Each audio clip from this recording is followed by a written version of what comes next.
Hey everybody, it's James of Triple T, Tea Party Town Tightliner, and I have a story for you here.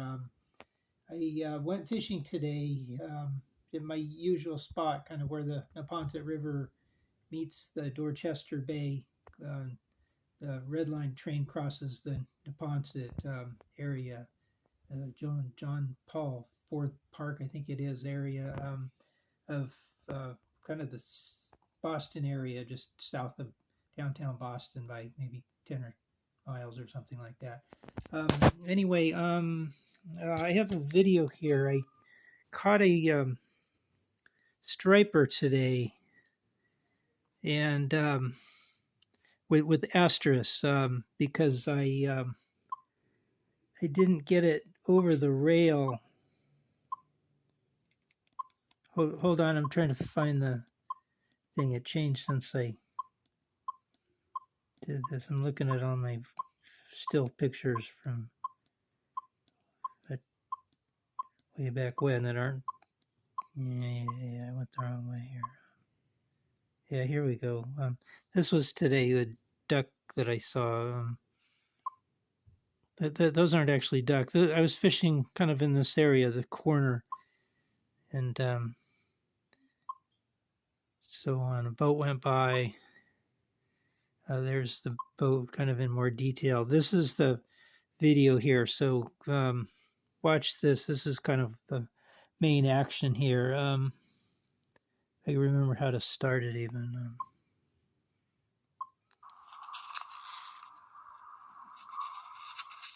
everybody, I don't know if you can hear me, but I'm fighting a striper, I think. Definitely a fish. Kind of a somewhat little booger. Give you another look here. Check my wrist strap on here.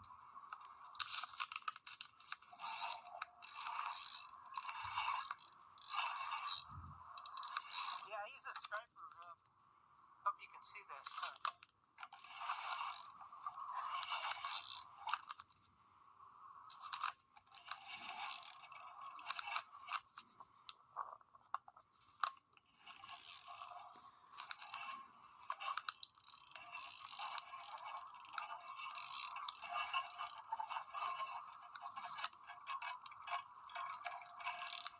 Alright, so I got a striper over here, guys.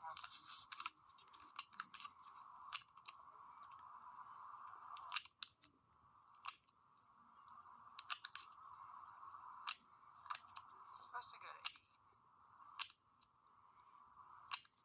I gotta hoist him up. Somehow I can't get it to 8, so I'm gonna have to shut this down.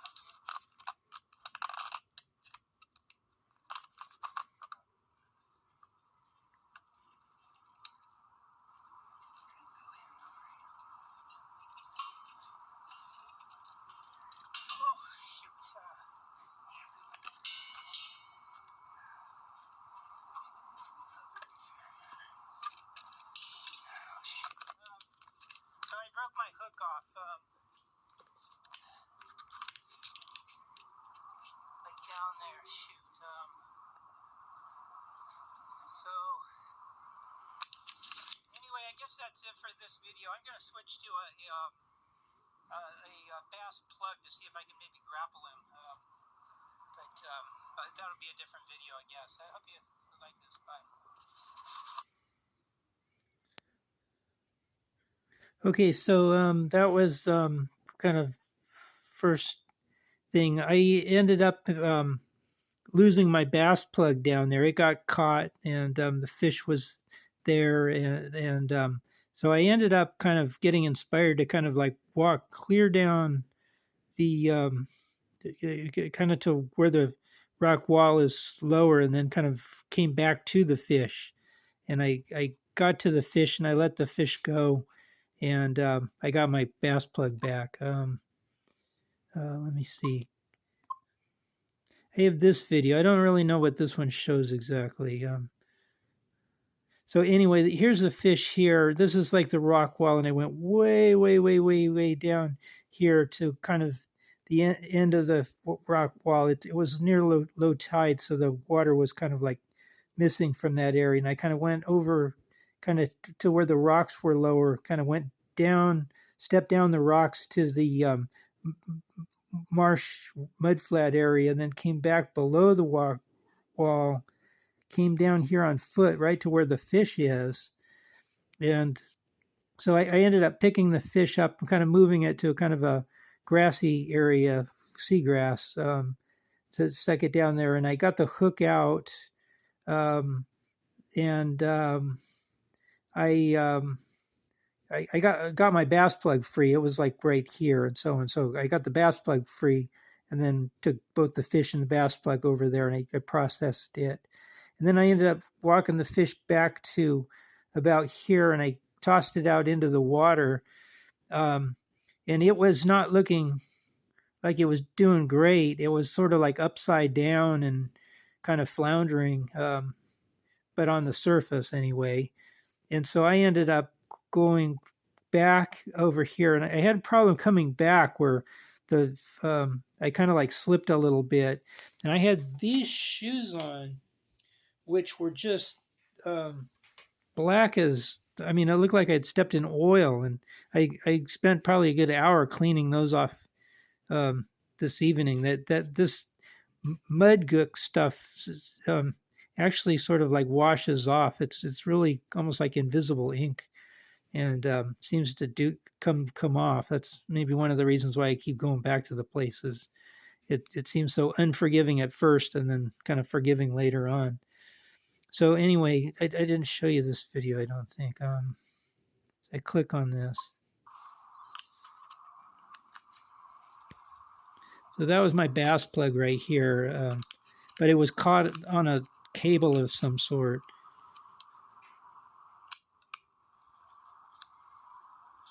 You can kind of see the cable there. Second video here, working on trying to get a striper back in the water up and a bass plug free. Have a good one.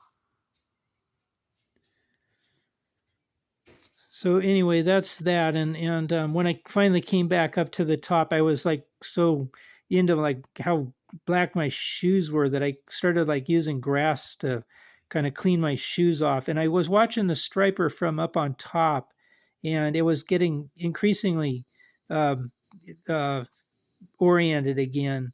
And I just I wish that I would have videoed it. I had kind of like squirreled my camera away up on top in sort of a safe spot, in case I got like wet or something like that. I didn't want to ruin the camera, so I left it up on top, risking theft over waterlogging. But anyway, so I failed to get a picture of the fish swimming away, but it did swim away. I saw it kind of like get right side up and, start to kind of swim away. I kind of turned away, and then it was looking pretty good. And then I looked back and it was gone. It had swum away.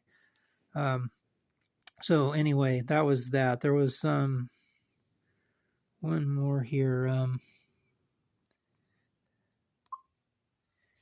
It's going to show you. You can see my shoes right here. And this was like after cleaning them in the field. They were just black as black. These are white shoelaces. So you can see my shoelaces right there.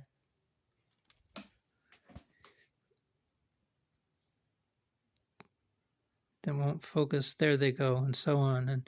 And one of them was worse. I think this was the worst one, and this was the better one.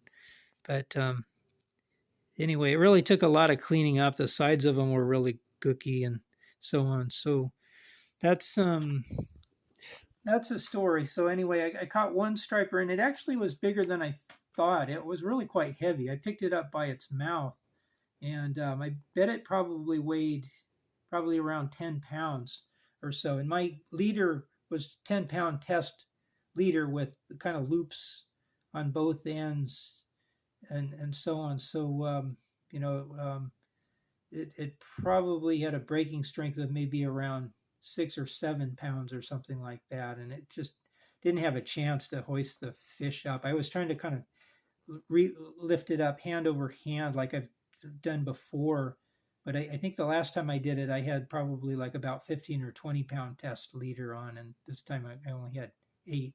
I really was shooting for scup, and I had kind of like a bluegill size hook on it. It was a very small hook, and like a worm that I caught on the way, kind of actually.